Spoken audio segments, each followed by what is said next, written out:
Hey everyone. These social media platforms, these disruptors to the establishment, to the status quo, yeah, they're getting it from both sides of the spectrum. And why is that, I suppose? Well, it's because they actually offer an alternative, or at least a platform where it's not just confined to a few establishment players. You know, Facebook and YouTube and Twitter, we're all allowed on these platforms. Unlike CBC or CTV or any of the other established media in Canada or the US or any of the Western world, yeah, you're not closed off. Everybody's allowed to participate. And you know what? There are ideologues from both the right and the left that can't stand that fact, that reality. Exhibit Z, I think we're at this point. Headline out of CBC News, The National.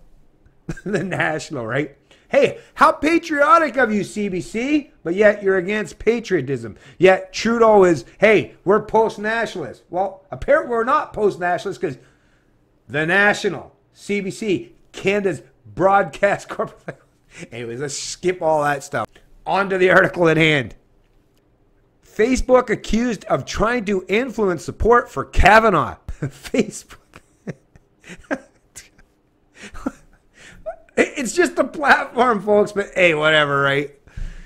Newsletter. A closer look at the day's most notable stories. But I mean, I will say, hey, look, they're very much the CBC, especially with that new crew they got running things now at the National, very conspiratorial.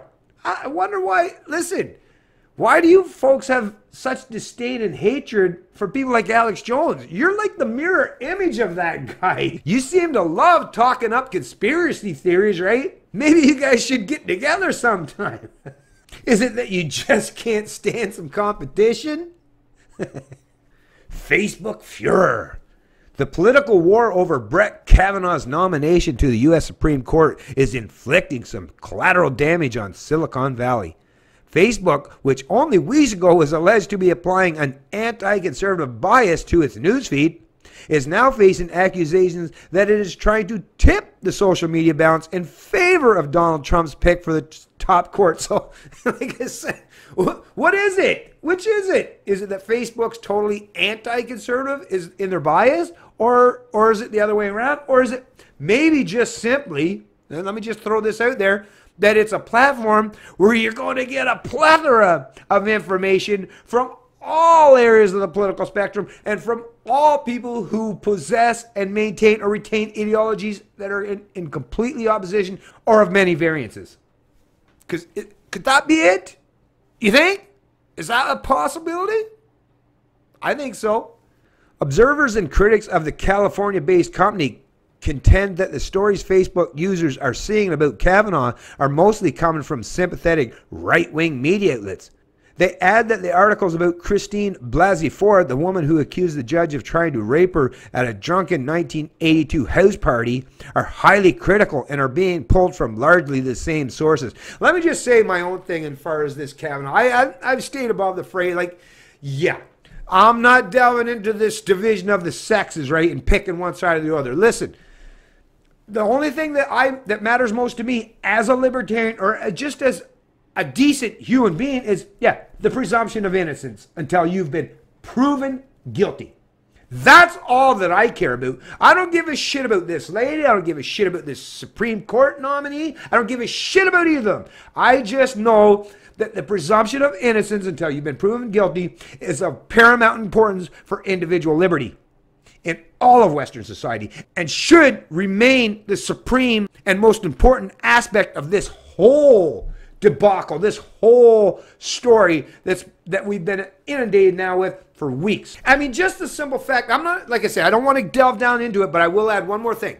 This woman waited, what was it, 35 years? 35 years to bring this to light.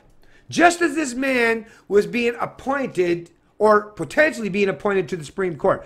It's not like he wasn't, what do you think? He was just sitting on his ass before that? It's not like, oh, if you cared about the judgments he was going to make on particular court cases or whatever, well, you might have cared about that considering he was on the second lowest court below the Supreme Court? That's kind of important stuff. That sets precedent a lot too, doesn't it? Right? The next court below the Supreme Court, a lot of things happen and decisions get handled down on that particular bench. But apparently Christine didn't seem to care about it much then. No, we know how this story played out. Once again, I'm not picking sides here because no, I'm not playing this fucking politics bullshit of dividing the sexes. I refuse to do it. I won't do it. I love too many women in my life to even want to go there. And I have too much respect for men. Because like I said, it's not about sex, folks. This is about the presumption of innocence until proven guilty. And not using kangaroo courts or these kind of big spectacles, for appointees as a means to, use social justice, warrior rhetoric, or pitchfork-wielding mobs to condemn a man that hasn't even been proven to have committed a genuine crime. Now, we should all reject that. No matter who you are, no matter if you're a man or woman or which side of the political spectrum you reside or align with. Anyways, as you can see, this tweet here by Kevin Roos, it shows source of today's top performing Facebook post about Kavanaugh. So it's about top performing. That's all. Apparently more people. Isn't that democracy? Don't these people all promote democracy? Isn't democracy about whatever the majority of the people, whatever they promote or espouse? Or isn't that supposed to be what everything that democracy is built on is the majority or mob rule? Like I say, these people don't care about democracy. As a matter of fact, neither do I, but for totally different reasons. But they pretend to support and promote democracy, but only when it works in their favor. Today, the Washington Post took a close look at the various groups backing Kavanaugh on Facebook and discovered that several appear to have gathered their members years earlier for entirely unrelated causes. One entitled Justice for Justice Kavanaugh, which boasts 4,200 members, was started 4 years ago.